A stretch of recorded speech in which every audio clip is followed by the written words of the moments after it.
In the late 1920s, a monster was luring boys to his farm where he would abuse and murder them. At least 4 victims are known to have been killed, but the actual number could be as high as 20. Many more boys survived the abuse, and some were actually driven home by the killer.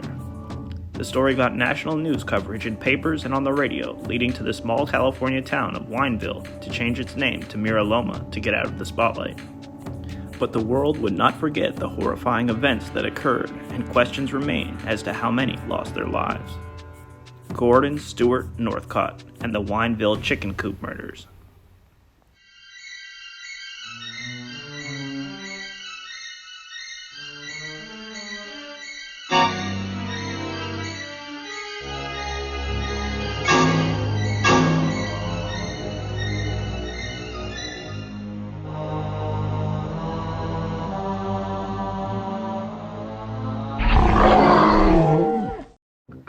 Gordon Stewart Northcott was a Canadian, born on November 9, 1906, in a town called Bladworth in British Columbia.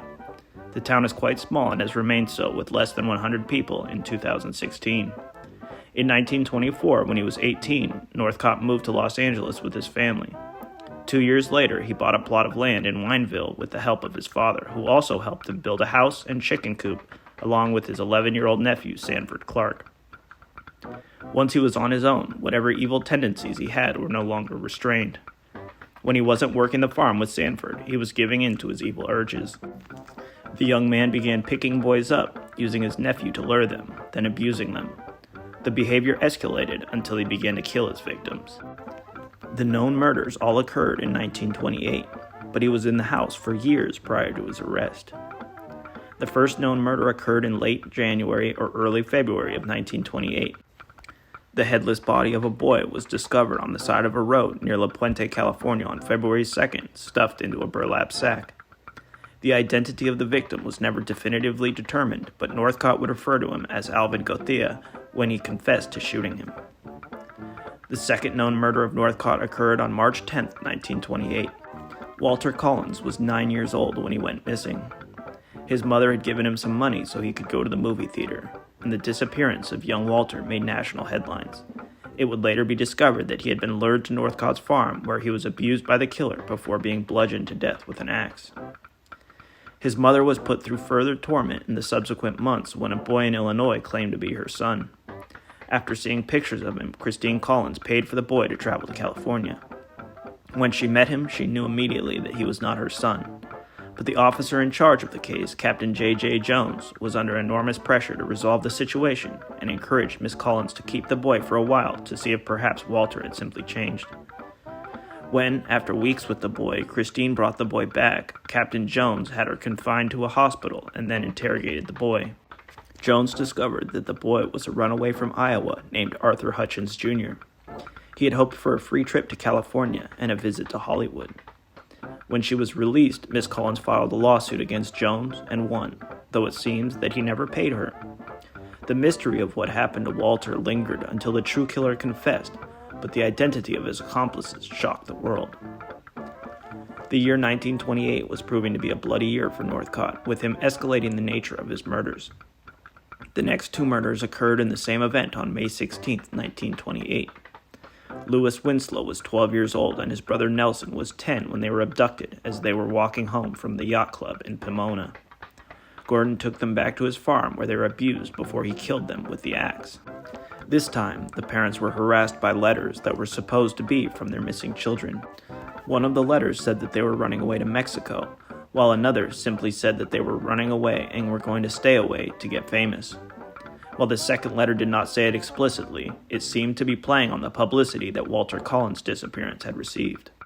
The 3 disappearances and the headless boy's murder were not linked as having a single cause until Sanford Clark got the chance to tell someone what he had seen and done in the 2 years that he had spent on the farm. His sister came to visit in August of 1928, and Sanford told her about the 3 murders he had seen Northcott commit, and also about being forced to burn and crush the skull of the headless victim. When his sister returned to Canada, she contacted the American consulate with what she had heard. 2 immigration agents went to the farm to take Sanford into protective custody. As they approached, Gordon fled into the woods after telling his nephew to stall the authorities or he would shoot him from the trees.